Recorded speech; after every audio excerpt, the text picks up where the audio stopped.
स्वागत है आप सबका सैनिक भर्ती कोचिंग के यूट्यूब चैनल पर। आज मैं ऑब्जेक्टिव क्वेश्चन का सेकंड पार्ट लेकर आई हूँ जो नेशनल मूवमेंट से संबंधित है। और इस क्वेश्चन को करने के बाद नेशनल मूवमेंट्स पे बहुत सारे डाउट्स सब क्लियर हो जाएंगे। तो शुरू करते हैं आज का पहला क्वेश्चन। भारतीय राष्ट्रीय कांग्रेस कहाँ पर उदारवाद एवं उग्रवाद नामक दो गुटों में बंट गया? सूरत अधिवेशन 1907, लाहौर अधिवेशन 1919, कलकत्ता अधिवेशन 1911, कराची अधिवेशन 1913। ये उदारवाद और उग्रवाद जो है यह नरम दल और गरम दल के नाम से भी प्रश्न बनता है, तो ध्यान रखना है। कमेंट करके इसका आंसर दें। सूरत अधिवेशन 1907 इसका सही उत्तर है। Next question. कौन सी घटना जालियांवाला बाग के तुरंत पूर्व घटी थी? असहयोग आंदोलन, रॉलेट एक्ट का बनना, सांप्रदायिक अवार्ड, साइमन कमीशन का भारत आना। कमेंट करके आंसर बताएं। रॉलेट एक्ट का बनना, ठीक है, बिना दलील का, बिना वकील का कानून था ये। Next question. भारतीय इतिहास में 6 अप्रैल 1930 की तिथि जानी जाती है। लंदन में प्रथम गोलमेज सम्मेलन से, गांधी इरविन समझौता से, गांधी जी द्वारा नमक कानून तोड़ने से और साइमन कमीशन का भारत आने से। कमेंट करके इसका आंसर बताएं। गांधी जी द्वारा नमक कानून का तोड़ना 6 अप्रैल 1930। Next question. भारत के स्वतंत्रता के समय ब्रिटेन में किस पार्टी की सरकार थी? Conservative party, labour party, liberal party, democratic party. Comment करके इसका आंसर बताएं। सही उत्तर होगा labour party. Okay, next question. Bharat के स्वतंत्रता के समय ब्रिटेन का प्रधानमंत्री कौन था?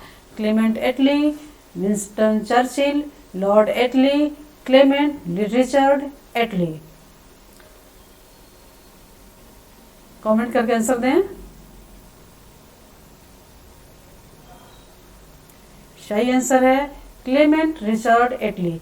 एक्चुअल में जब ऑप्शन में क्लेमेंट रिचर्ड एटली नहीं हो तब क्लेमेंट एटली भी आपका सही आंसर होगा। दोनों आदमी एक ही है, लेकिन जब पूरा नाम दिया हुआ हो तो पूरा नाम हमारा सही आंसर होगा, इसीलिए हमने इस तरह का ऑप्शन सेलेक्ट किया है। नेक्स्ट क्वेश्चन शुरू करते हैं। अखिल भारतीय राष्ट्रीय कांग्रेस की प्रथम महिला अध्यक्ष कौन थी? 1917 का कलकत्ता अधिवेशन एनी बेसेंट, 1917 कलकत्ता अधिवेशन सरोजनी नायडू, 1916 लखनऊ अधिवेशन एनी बेसेंट, 1925 कानपुर अधिवेशन सरोजनी नायडू। तो राइट आंसर कमेंट करके बताएं। 1917 का कलकत्ता अधिवेशन एनी बेसेंट। एक्चुअल में 1925 का जो कानपुर अधिवेशन सरोजनी नायडू है ये भी जो सही है, लेकिन तब जब प्रश्न में पूछेगा कि प्रथम भारतीय महिला अध्यक्ष कौन थी तब आपका सरोजनी नायडू आंसर होगा 1925 कानपुर। लेकिन कांग्रेस की प्रथम महिला अध्यक्ष पूछ रहा है तब 1917 कलकत्ता अधिवेशन Annie Besant. Okay, next question. Muslim League का वार्षिक अधिवेशन जिसमें जिन्ना के 2 राष्ट्र के सिद्धांत को मान्यता दी गई थी? लाहौर, कराची, मुंबई एंड लखनऊ।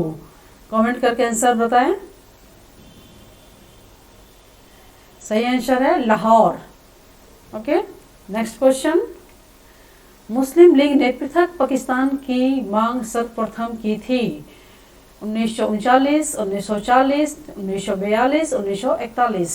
कमेंट करके सही आंसर बताएं। राइट आंसर होगा हमारा 1940, 1940। यही 1940 जो है लाहौर में अधिवेशन होता है, इसकी अध्यक्षता मोहम्मद अली जिन्ना ने की थी, जिसमें पृथक पाकिस्तान की मांग रखी गई थी और प्रस्ताव पारित भी हो गया था। यह 23 मार्च 1940 और इसीलिए 23 मार्च को पाकिस्तान दिवस भी मनाया जाता है। Next question. भारतीय राष्ट्रीय कांग्रेस की स्थापना किस गवर्नर जनरल के समय हुई थी?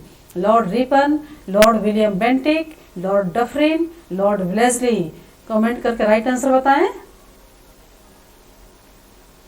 Lord Dufferin. ये चारों ही बहुत इंपॉर्टेंट है। लॉर्ड रिपन जो है वो स्थानीय स्वशासन पद्धति के जन्मदाता माने जाते हैं। हमारे यहाँ शुरुआत उन्होंने ही किया था। लॉर्ड विलियम बेंटिक जो हैं वो बंगाल के गवर्नर को भारत का गवर्नर जनरल बनाया गया। तो पहले गवर्नर जनरल जो भारत के गवर्नर जनरल बने Lord William Bentinck. Lord Wellesley सहायक संधि के जन्मदाता थे। तो चारों इंपॉर्टेंट है। शुरू करते हैं नेक्स्ट क्वेश्चन। सहायक संधि का जन्मदाता कौन था? देखिए क्वेश्चन भी आ गया। Lord Ripon, Lord Dufferin, Lord William Bentinck, Lord Wellesley. Comment करके आंसर बताएं। Right answer Lord Wellesley. Next question.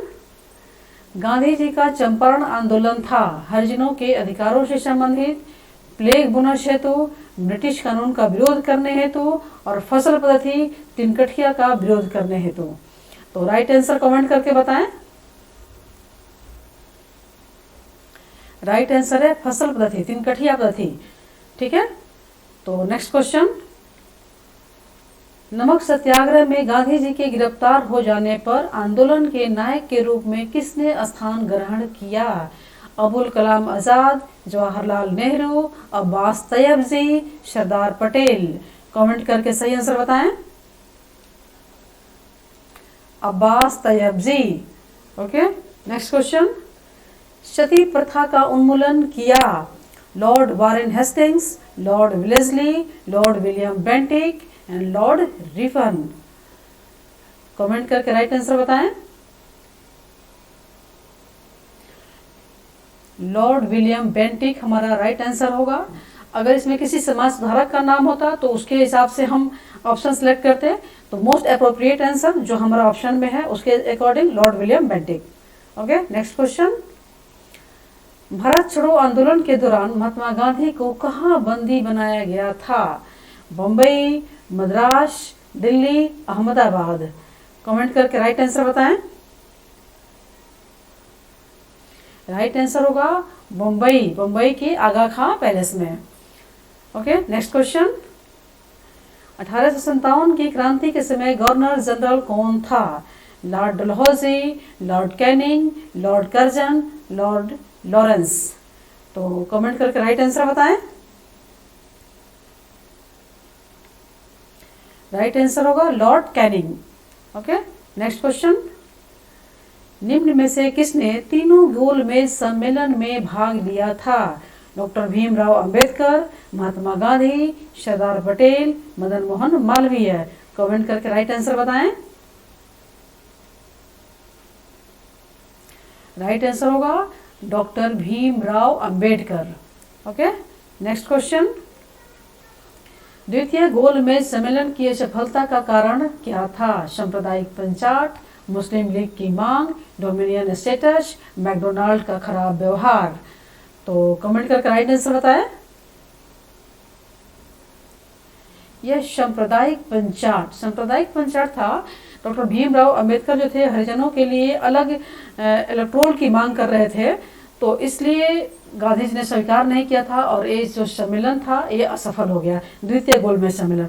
Actually Gandhi ji सिर्फ द्वितीय गोलमेज सम्मेलन में ही भाग लिए थे, बाकी सब में भाग नहीं लिए थे। तीन गोलमेज सम्मेलन हुआ था, तो इसलिए राइट आंसर हमारा सांप्रदायिक पंचाट हुआ। नेक्स्ट क्वेश्चन करते हैं। द्वितीय गोलमेज सम्मेलन में कांग्रेस की तरफ से कौन भाग नहीं लिया था? Mahatma Gandhi, Annie Besant, Sarojini Naidu, Madan Mohan Malviya. Comment करके राइट आंसर बताएं। मदन मोहन मालवीय। ये चारों गए थे गोलमेज सम्मेलन में भाग लेने के लिए, द्वितीय गोलमेज सम्मेलन में, लेकिन कांग्रेस की तरफ से महात्मा गांधी, एनी बेसेंट और सरोजिनी नायडू गए थे। मदन मोहन मालवीय गए जरूर थे लेकिन कांग्रेस की तरफ से नहीं गए थे, इसलिए हमारा ये आंसर हो रहा है। तो नेक्स्ट क्वेश्चन शुरू करते हैं। महात्मा गांधी को अर्धनग्न फकीर किसने कहा था? Winston Churchill, Ramsay Donald, Frank Morris, Lord Irwin. तो कमेंट करके राइट आंसर बताएं। इसमें हमारा राइट आंसर है फ्रैंक मोरिस।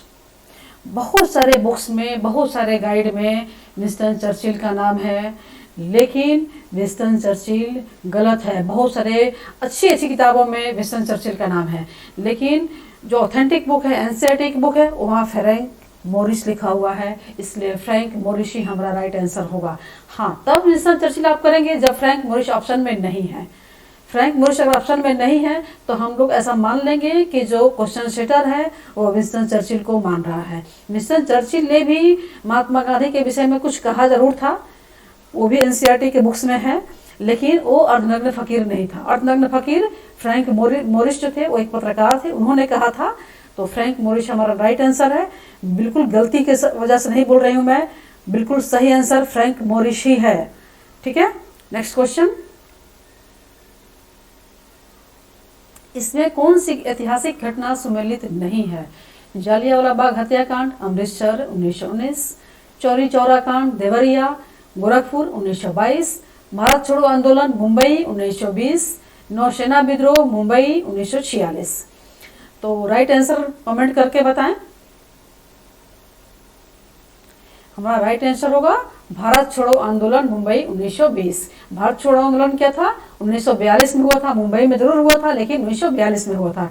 तो जो टाइम है 1920 ये गलत है, इसलिए हमारा आंसर भारत छोड़ो आंदोलन मुंबई 1920 है। Okay, next question. इसमें कौन सा स्वतंत्रता संग्राम का नारा सुमेलित नहीं है? करो या मरो महात्मा गांधी, जय हिंद सुभाष चंद्र बोस, इनकलाब जिंदाबाद शहीद भगत सिंह, तुम मुझे खून दो मैं तुम्हें आज़ादी दूंगा चंद्रशेखर आजाद। तो कमेंट करके राइट आंसर बताएं।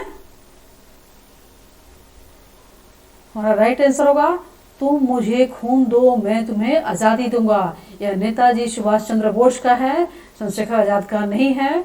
तो नेक्स्ट क्वेश्चन करते हैं। निम्न में से कौन प्रसिद्ध आईएनए आजाद हिंद फौज मुकदमे के वकील थे? सुभाष चंद्र बोस, श्री राजगोपालाचारी, आसफ अली, भूला भाई देसाई। कमेंट करके राइट आंसर बताएं। भूला भाई देसाई। एक्चुअल में आसफ अली भी वकील थे उस समय, लेकिन भूला भाई देसाई ने ही पैरवी की थी, इन्होंने वकालत की थी और इन्हीं के दलील पर जो आज़ाद हिंद फौज के मुकदमा हुआ था, जो सैनिक थे वो आज़ाद हो गए थे। तो भूला भाई देसाई बहुत ही इम्पोर्टेंट व्यक्ति हैं। तो शुरू करते हैं नेक्स्ट क्वेश्चन।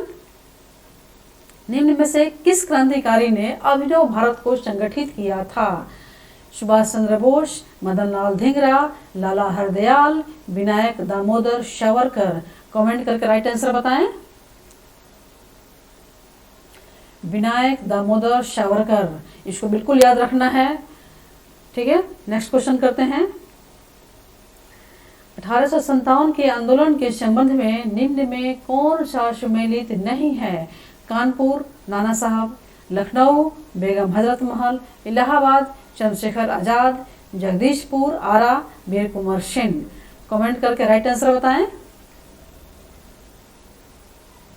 राइट आंसर है इलाहाबाद, चंद्रशेखर आजाद। इलाहाबाद में लियाकत अली खान ने नेतृत्व किया था 1857 के आंदोलन में। बाकी जो आंसर है बेगम हजरत महल, नाना साहब, वीर कुंवर सिंह, ये बिल्कुल राइट है। कानपुर में नाना साहब का भी नाम आता है और तात्या टोपे का भी नाम आता है। तो दोनों में जो भी ऑप्शन में है उसको हम सही मानेंगे। नेक्स्ट क्वेश्चन शुरू करते हैं। 1857 में सबसे पहले विद्रोह कहाँ हुआ था? दिल्ली, बैरकपुर, मेरठ, लखनऊ। कमेंट करके राइट आंसर बताएं। राइट आंसर होगा Barrackpore. Okay, next question. Mangal Pandey संबंधित थे 31वीं बंगाल नेटिव इन्फेंट्री से, 34वीं बंगाल नेटिव इन्फेंट्री से, 31वीं मेरठ नेटिव इन्फेंट्री से, 34वीं मेरठ नेटिव इन्फेंट्री से। कमेंट करके राइट आंसर बताएं। 34वीं बंगाल नेटिव इन्फेंट्री से। Okay, next question. 10 मई 1857 का विद्रोह सबसे पहले कहाँ हुआ था? दिल्ली, मेरठ, बैरकपुर, लखनऊ। कमेंट करके राइट आंसर बताएं। राइट आंसर होगा मेरठ। अब देखिए फर्क क्या है दोनों क्वेश्चन में। 1857 का पहला विद्रोह अगर बैरकपुर ऑप्शन में है तो बैरकपुर होगा, क्योंकि विद्रोह की शुरुआत वही हुई थी। लेकिन 10 मई 1857 को जब ऑप्शन में हो तो 10 मई को जो विद्रोह शुरू हुआ था वो मेरठ में शुरू हुआ था। तो 10 मई 1857 का विद्रोह सबसे पहले कहाँ हुआ? जब ऑप्शन में क्वेश्चन इस तरह से हो और ऑप्शन में मेरठ है तो मेरठ हमारा राइट आंसर होगा। Next question. 1857 के विद्रोह को अपनी आंखों से किस शायर ने देखा था? मिर्जा गालिब, गुलजार, निजामुद्दीन औलिया, Nemuddin Chishti. Right answer comment करके बताएं। Mirza Ghalib. Okay, next question. 1857 के विद्रोह में कमजोर कड़ी कौन था? झांसी की रानी, बेगम हजरत महल, तात्या टोपे, बहादुर शाह जफर। कमेंट करके राइट आंसर बताएं। राइट आंसर हमारा होगा बहादुर शाह जफर। बहादुर शाह जफर जो थे 80 साल के वृद्ध व्यक्ति थे और इन्हें 1857 के विद्रोह का नेता बना दिया गया था, इसलिए कमजोर कड़ी इन्हीं को माना गया। तात्या टोपे तो बहुत बहादुरी के साथ लड़े थे और सबसे अंत तक लड़े थे, और ऐसा कहा भी जाता है, बहुत इतिहासकारों ने ऐसा लिखा है कि अगर तात्या टोपे के हाथ में इस आंदोलन का नेतृत्व होता तो परिणाम कुछ और होता। बेगम हजरत महल छोटे बच्चे के साथ अपने बच्चे की हक के लिए बहुत बहादुरी से लड़ी थी, इसलिए भी कमजोर कड़ी नहीं थी। और झांसी की रानी तो वीर गति को प्राप्त हुई थी, तो कमजोर कड़ी हो ही नहीं सकती। तो राइट ऑप्शन हमारा बहादुर शाह जफर है। Next question. करो या मरो का नारा महात्मा गांधी ने किस आंदोलन में दिया था? भारत छोड़ो आंदोलन 8 अगस्त 1942, चंपारण सत्याग्रह 17 अप्रैल 1917, शबने अवज्ञा आंदोलन 6 अप्रैल 1930 और असहयोग आंदोलन 1 अगस्त 1920। कमेंट करके राइट आंसर बताएं। राइट आंसर होगा भारत छोड़ो आंदोलन 8 अगस्त 1942। ठीक है, तो आज का वीडियो हमारा यही समाप्त होता है। इस वीडियो को लाइक, शेयर और सब्सक्राइब करें। और सेट कैसा लगा, प्रश्नों का जो सिलेक्शन था वो कैसा रहा, कमेंट करके जरूर बताएं। धन्यवाद।